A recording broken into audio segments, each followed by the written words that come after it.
nos vamos a dar de golpes. Hoy vamos a hablar de cine y de filosofía. Pero no solo de eso, porque vamos a hablar de una de mis películas favoritas, o más bien de una de mis sagas de películas favoritas. Me refiero a la saga de Rocky Balboa. Y bien, ya me veo venir los golpes. Pero tía Molitor, son películas bien vulgares. Toda esa saga de Rocky Balboa es una saga infame, no tiene ningún contenido educativo, ¿para qué citarlo? Bueno, es verdad ambas cosas, pero una verdad a medias. Es verdad que son películas que han sido hechas para gente sencilla, porque que se hayan convertido en películas de culto no las hace más artísticas de lo que son. Y sí, también son películas que han tenido varios altibajos. Pero a pesar de lo parodiable, de todo lo reiterativo y de todo lo caricaturesco que resultan algunos de sus personajes, es una serie de películas que nos transmiten una filosofía, un modo de pensar. Y este pensamiento es el pensamiento estoico. ¿Quieres saber qué cosa es la escuela estoica y te da flojera pensar en Zenón de Cito, en Marco Aurelio o en Séneca? Bueno, piensa en Rocky Balboa, que es más o menos lo mismo, solo que con guantes de box.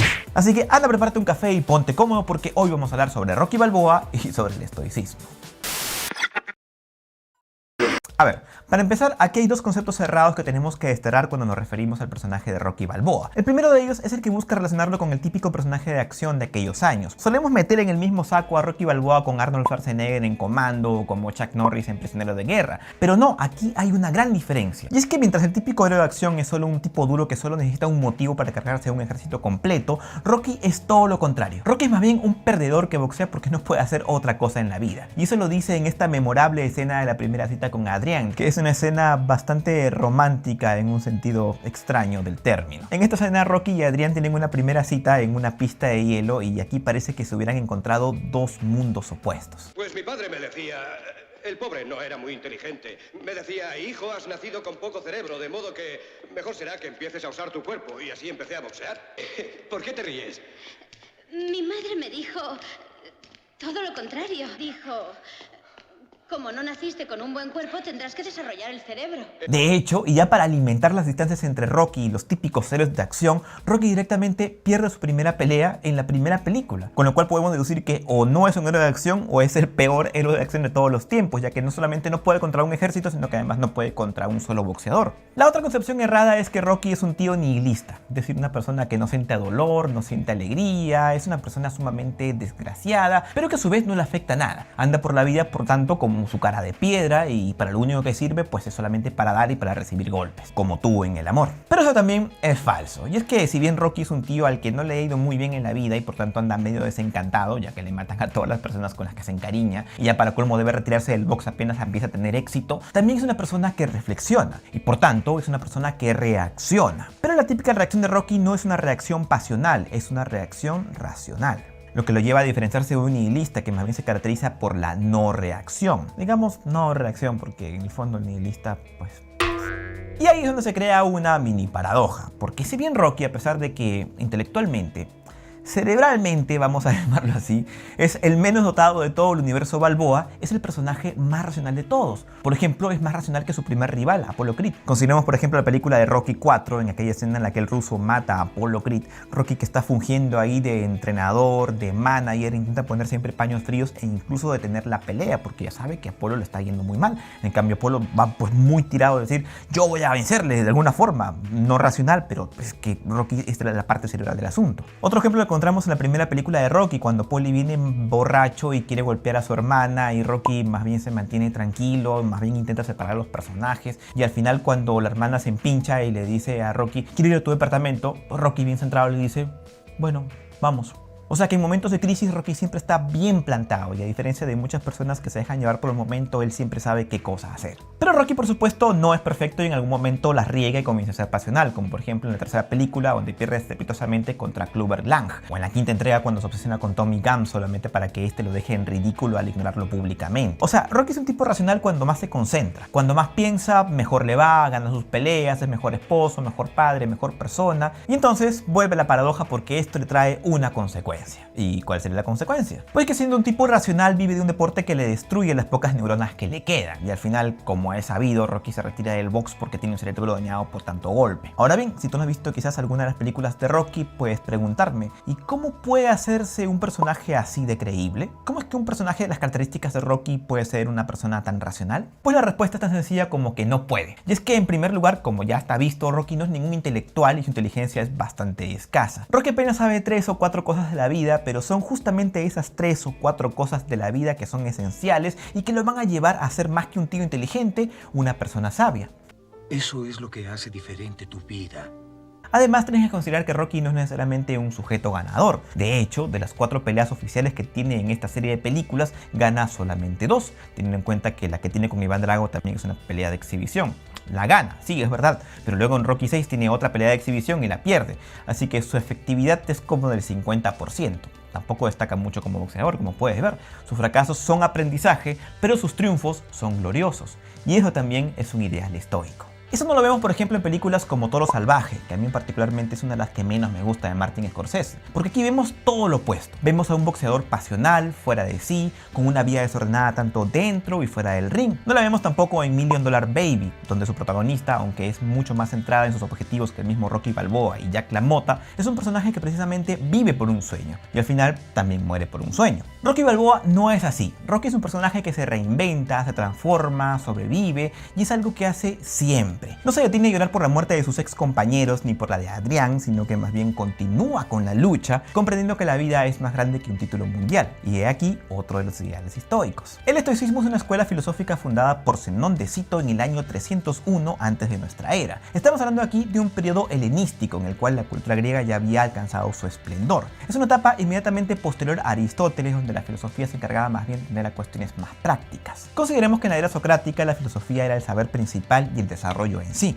En el periodo helenístico, por el contrario, la filosofía más bien buscó una aplicación en el oficio, en la política, en la retórica, en el derecho, en las artes, en la moral, en las ciencias, etc. Por tanto, la escuela estoica era una escuela de pensamiento del día a día. Era algo como lo que hoy conocemos como la mal llamada literatura de superación, solo que racional y que sí funcionaba en verdad. Quizá en este punto la filosofía griega podría compararse un poco con la filosofía o más bien sabiduría de Oriente, pero tendríamos que hacer aquí una diferencia porque la filosofía helenística y sobre todo la filosofía de la escuela estoica era una filosofía desmitificada. En el estoicismo y en la filosofía griega en general no hay dioses, no hay destino, no hay fuerzas sobrenaturales, como si la contemplan quizás los orientales, y más aún en la escuela estoica, donde todo depende de la persona y de su voluntad. Oye, pero Josué, ahí te equivocas porque Rocky era católico y además le rezaba a Dios. Ya, es verdad. Pero la religión de Rocky, como la de la mayoría de nosotros, y sean honestos con esto, era una religión más cultural que espiritual. Es decir, algo que se traduce en una serie de ritos que hacemos porque tienen valor en sí o porque fueron transmitidos por nuestros padres o por nuestros abuelos, no porque a través de ellos consigamos la santidad o nos acerquemos más al cielo. De tal forma que yo deduzco que uno, por más religioso que sea, siempre va a llegar a la deducción de que si existe algo como lo que los cristianos llaman salvación, esta no se da por atender a los ritos, sino simplemente por ser buenas personas con los demás. Pero volviendo al estoicismo, hay que decir que esta escuela tuvo 3 momentos. En primer lugar, el estoicismo antiguo,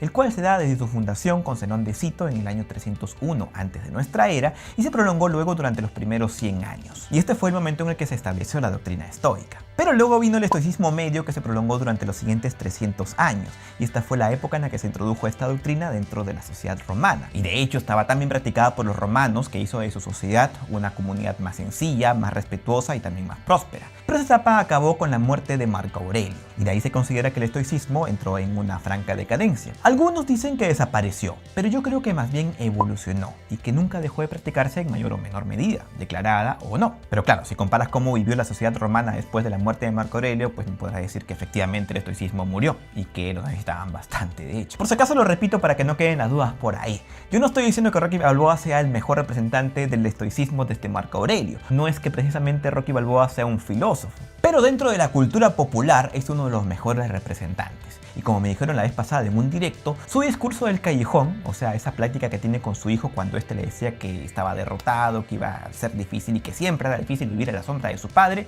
es un discurso 100% estoico. El mundo no es un arcoíris y nubes rosas. Es un mundo malo y muy salvaje, y no importa qué tan rudo seas, te pondrá de rodillas y te dejará así permanentemente si lo dejas. Ni tú, ni yo, ni nadie golpeará tan duro como la vida. Pero no importa qué tan duro lo hagas, importa lo duro que resistas y sigas avanzando. ¿Cuánto resistirás y seguirás avanzando? Así es como se gana. Y si sabes cuánto vales, sal a buscar lo que mereces, pero debes ir dispuesto a que te den golpes y no a culpar a otros y decir, no soy lo que quiero ser por él, por ella o por nadie.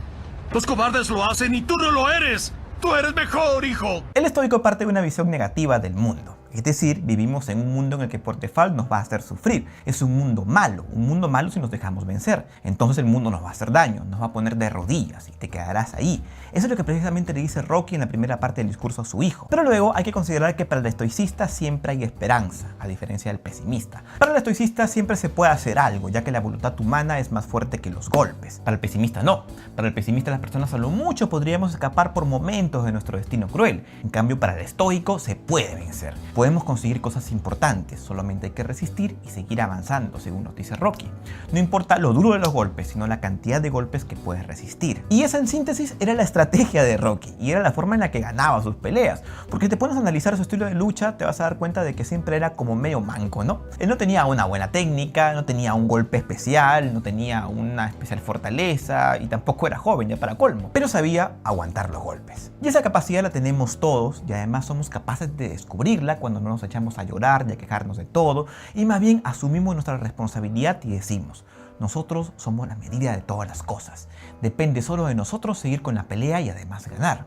No continuar con la actitud del cobarde, según la parte final del discurso de Rocky. Hay que ir por lo que tú crees que vales, pero también hay que ir dispuesto a recibir los golpes. No hay diálogo en el cine que condense mejor todos los ideales del estoicismo. De hecho, si quieres a alguien explicarle qué cosa es esta escuela filosófica, dile: anda, escucha el discurso de Rocky Balboa, que no es un diálogo motivacional, que tampoco es un pensamiento de éxito, que no es la mentalidad positiva, que no es 15 comió mi queso, sino que es una cosa que inventaron los antiguos griegos en el año 300 antes de la era común y que le pusieron por nombre estoicismo. Si este video te gustó y quieres venir por más, te invito a suscribirte a mi canal si es que aún no lo has hecho, o también por seguirme por las redes sociales, por Facebook, Twitter e Instagram. Sobre todo por Instagram, porque últimamente estoy trabajando bastante por ahí. No solamente estoy posteando historias todos los días con contenido de valor, igual que los temas que toco en este canal, sino que además estoy subiendo un video semanal exclusivo para esa plataforma. También puedes apoyar por mi página de Patreon con lo que hay tu corazón, y asimismo está activada la opción de miembros del canal para que también puedas acceder a características exclusivas, así como un directo mensual exclusivo para los Patreon y para los miembros del canal. De momento se despide Tito, mi amigo José, y espero verte en una próxima oportunidad. Hasta la